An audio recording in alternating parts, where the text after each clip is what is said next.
Assalamualaikum warahmatullahi wabarakatuh. Kami dari kelompok 11 ingin mempresentasikan tentang autoimunitas. Saya Karna Pukha sebagai moderator dan ini rekan-rekan saya yang akan membaca presentasi tentang autoimunitas tersebut. Apa itu penyakit autoimun? Autoimun adalah kondisi di mana sistem kekebalan tubuh mengalami kegagalan dalam menjalankan fungsi normalnya. Saat tubuh merasakan bahaya dari virus atau infeksi, maka sistem imun akan menghalau dan menyerang. Kondisi tersebut disebut sebagai respons imun. Autoimun terjadi pada saat di mana sistem kekebalan tubuh terganggu. Tubuh tidak lagi bisa membedakan sel jahat dan sel baik, sehingga dapat berakibat pada jaringan atau organ tubuh yang diserang oleh sistem kekebalan tubuh itu sendiri tanpa mengakibatkan peradangan. Contoh penyakit autoimun. Yang pertama ada lupus. Yang kedua ada rheumatoid arthritis. Yang ketiga ada multiple sclerosis. Yang keempat ada diabetes tipe 1 dan lain-lain. Penyebab penyakit autoimun. Dilansir dari kompas.com, 5% sampai 8% penduduk Jerman dari total populasi 80 juta orang adalah pengidap penyakit autoimun, yaitu berkisar 4 sampai 7 juta orang.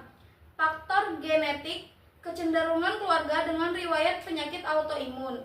Faktor lingkungan, infeksi virus atau bakteri, paparan zat kimia tertentu. Hormon, lebih banyak yang terjadi pada wanita. Peran hormon estrogen. Disregulasi sistem imun. Sistem imun terlalu aktif atau tidak seimbang. Biasanya penderita autoimun akan mengalami gejala seperti mudah lelah, nyeri otot, ruam kulit, pembekakan, dan kemerahan, demam rendah, sulit konsentrasi, serta mati rasa dan atau merasa geli pada tangan dan kaki. Sistem kekebalan tubuh. Sistem kekebalan tubuh manusia terdiri dari dua lapisan utama, yaitu imunitas bawaan dan imunitas adaptif. Keduanya bekerja sama untuk melindungi tubuh dari infeksi meskipun memiliki cara kerja dan ciri yang berbeda. Kekebalan bawaan yaitu garis pertahanan pertama tubuh terhadap patogen dan bersifat non-spesifik. Ini berarti ia mengenali dan merespon ancaman secara umum tanpa menargetkan patogen tertentu. Contohnya penghalang fisik seperti kulit dan lendir, sel imun seperti makrofag, neutrofil, dan sel dendritik yang mengenali pola umum pada patogen, menggunakan reseptor mengenal pola seperti toll-like reseptor. Yang kedua, kekebalan adaptif, yaitu garis pertahanan kedua yang muncul setelah imunitas bawaan. Ia bersifat spesifik, artinya merespon secara khusus terhadap antigen patogen tertentu dan memiliki memori imunologis. Contohnya sel T dan sel B yang mengenali dan menyerang patogen spesifik.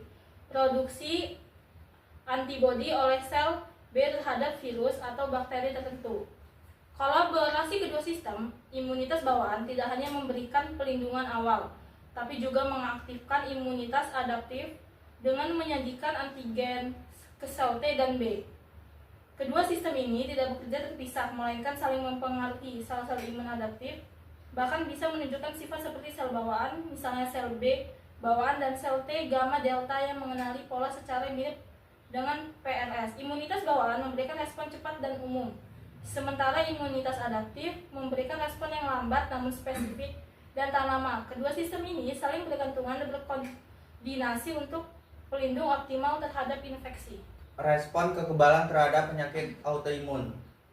Respon kekebalan terhadap penyakit autoimun melibatkan interaksi kompleks antara sistem kekebalan bawaan dan adaptif.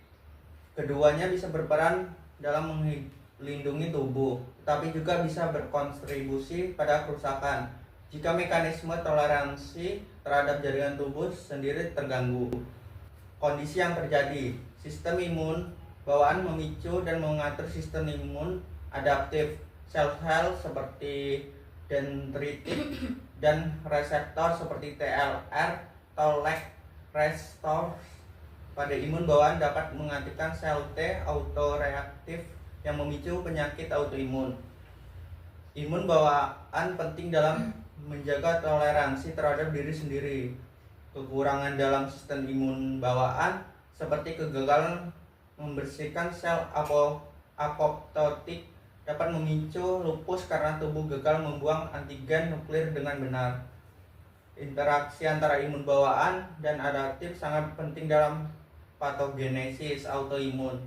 Penyakit seperti uveitis non-infeksius menunjukkan bahwa aktivitas kedua sistem diperlukan untuk ekspresi penuh penyakit autoimun dan autoinflamasi.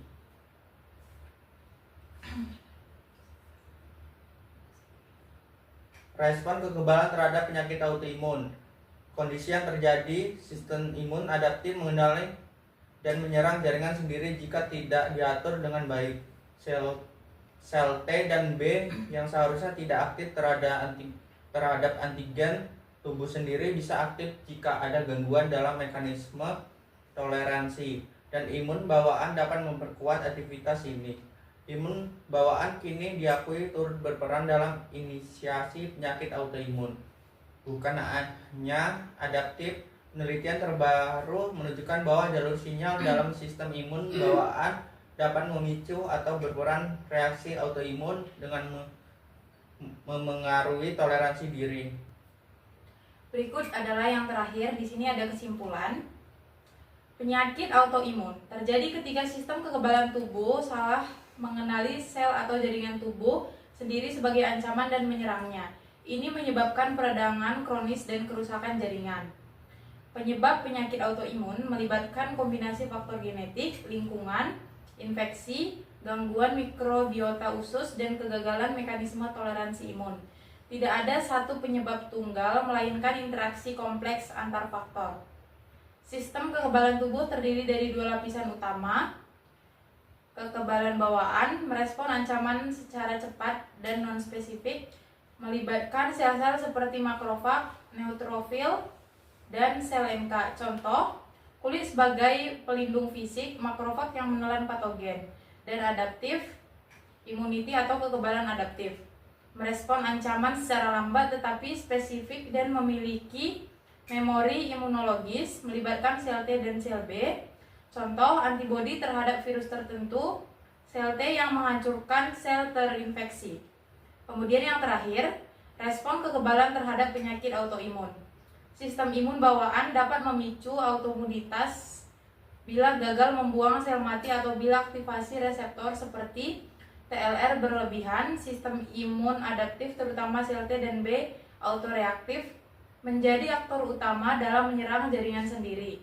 Keduanya saling mempengaruhi, di mana sistem imun bawaan dapat mengaktifkan atau mengarahkan imun adaptif menuju respon autoimun.